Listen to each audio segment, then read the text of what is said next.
question in our comments last Wednesday. There is a student in my area dancing with a pro in all gold and full gold and even rising star level heats. They look awful every time I've seen them there for over 2 years. Everyone I have spoken to agrees. This amateur student is doing bronze 2 level dances. I finally asked a judge about why he's even allowed to compete at this level. He isn't skilled for it. The answer I received is that they don't check credentials and the heats are uncontested, so it doesn't matter anyway. He brings in a lot of money because he does over 200 heats every time. So this to me makes the pro look bad because she continues to let him get away with it. And their dancing looks pathetic. I know she makes a lot of money dancing with this student, so doesn't really want to make it an issue. In my opinion, this takes away from the integrity of the sport. And if I brought a guest to watch the competition, I'd be embarrassed to say this is quote unquote full gold. What's your take on all of this? And yeah, I got opinions. So first of all, story time for you. So local competition years ago. And this was an amateur couple entered in the Open Latin.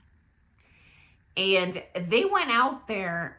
I could hardly even identify what dances they were doing.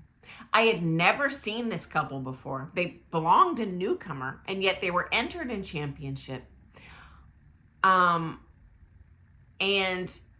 I knew who their teacher was, and they sucked. I haven't talked to the teacher about it. I didn't talk to those students about it. I guarantee that teacher actually thought they were God's gift, that their instruction was God's gift, and they were going to go in there and slay it in championship. And they were paying over $100 an hour for these horrible, horrible, horrible lessons from someone that had not even been successful in bronze pro-am themselves as the amateur. And so, yeah, could be just a totally incompetent teacher. And you know what, guys? Here's the sad thing. If you're asking from my perspective as a pro and what other pros are probably thinking, I can tell you this. First thing, going back to the judges' room, and this is the only time I can ever think of this happening where someone would say anything disparaging about any competitor in the judges' room. They're just in there having a break. It's a break room. So, I don't remember who, but they said, "What was that?" And we all know what they're talking about. No one said a word. Now, this person was not from our town, so no one's going to say anything to embarrass anyone, but all sorts of awkward, oh my Lord, love a duck. And the only person I look down on in this case is the teacher. It's not the student's fault. I'm sure they went in there just, in full faith that their teacher was God's gift to dancing and, really well trained and prepared, and oh my gosh, hideous. Okay, next story time for you.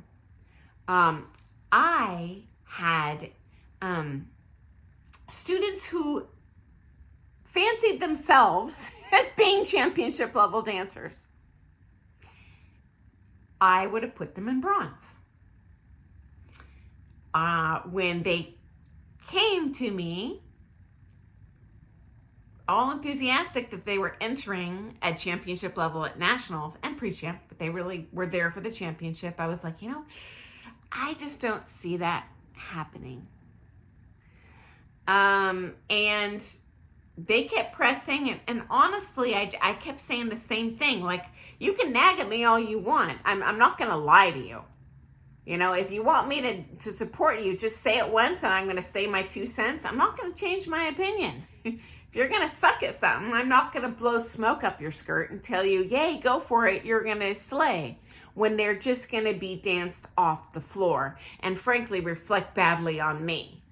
And so knowing the personality of this particular gal, I knew they were going to quit if I didn't kiss their butts. And frankly, I I said, you can do it, but I'm just being honest with you.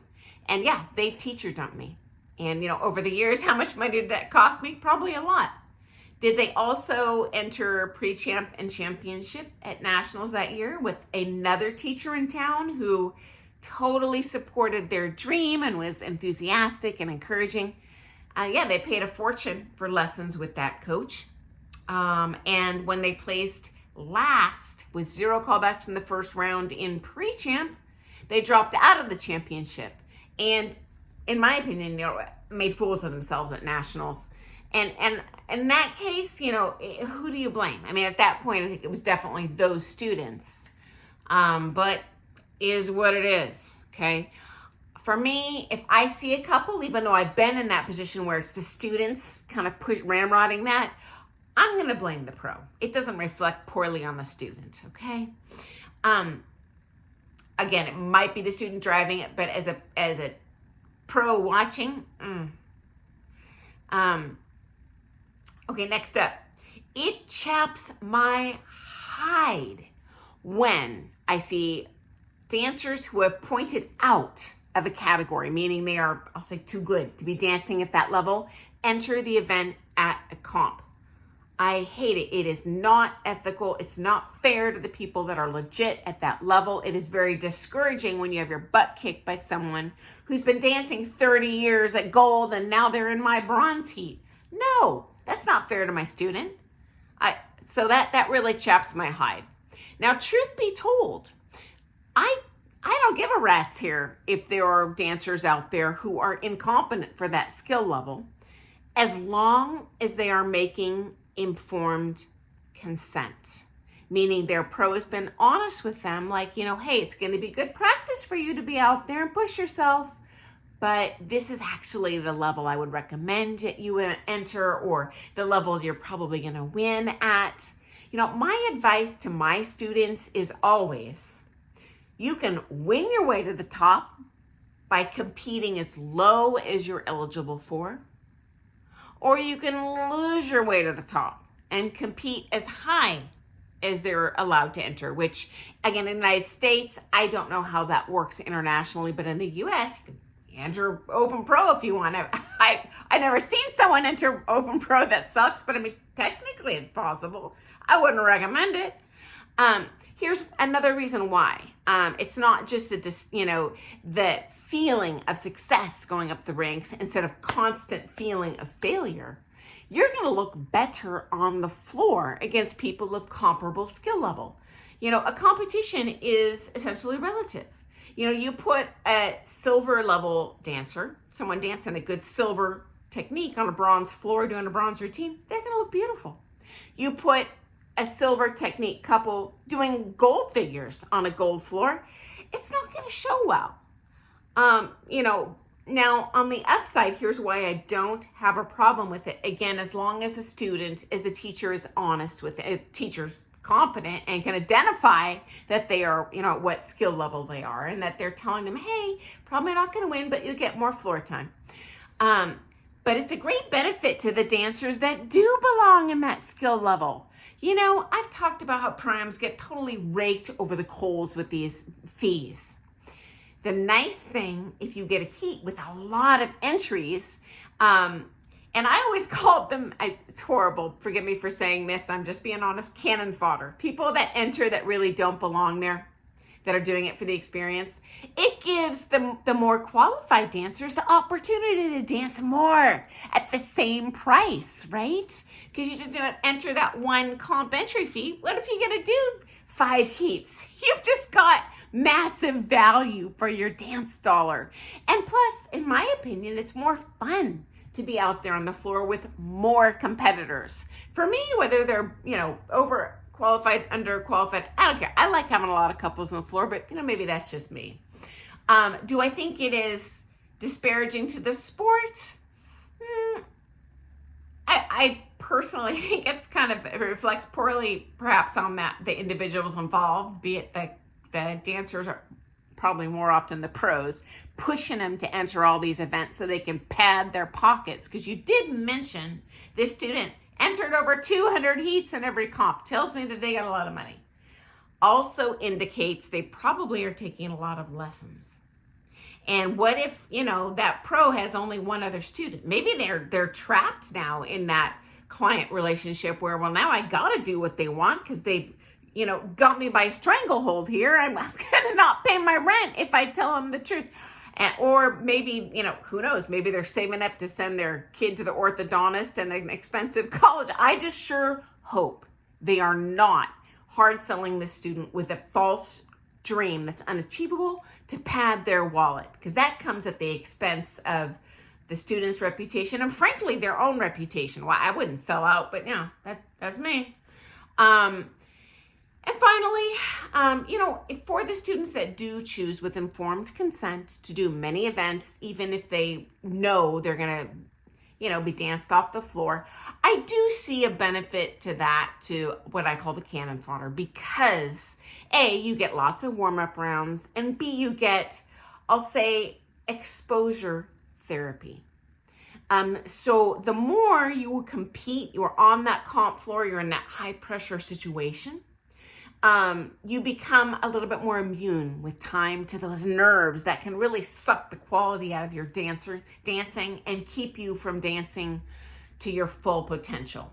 And most students are not like this, but I have encountered a few dancers over the years who really thrive and grow in that environment where they throw themselves in the ocean and they belong in the kiddie pool. And that pressure, somehow, they pull it out of their butts and they get better faster. Honestly, not most people, but I'm sharing it because I have on rare occasion seen that. So anyway, guys, I'm super curious, if you've seen this. I suspect so, because I've actually seen more than the 2 stories I've shared with you today, but I'm always interested to hear, what you have seen. Also, for our international dance friends here, in the United States, we have, regulations, so to speak, in place that you point out. So if you, win bronze so many times, you may not enter that anymore, which is fair. In my opinion, I'm glad they do that. We don't have, to my knowledge, I've never seen rules that prohibit you from dancing, I'll call it up. And I'm wondering if you have those rules in your country where you have to, I'll say, earn your way to be able to compete at those higher levels. Very curious. I can only share my own perspective, from my own country, my little area of the country. I'm in the United States, which is a big old place. And I'm just in my little postage stamp, So anyway, thanks so much for joining me. Thank you for your question. This is great. Every time you guys ask a question, I'm like, oh yeah, Mama's seen that. I got to share this. If you have something you've seen that's weird, you're probably not the only one. There's one of us out there like, oh yeah, hold my beer. Okay, guys, have an awesome day. I look forward to seeing you first thing tomorrow morning for some more things ballroom dance. Happy dancing. Doodles. Oh, one more thing. If you bring friends to the comp and you see some yahoos out there dancing, I would just give a little whisper, hey, they're not actually that skill level. But that's me. Okay, guys, talk to you soon. See you in the morning. Bye.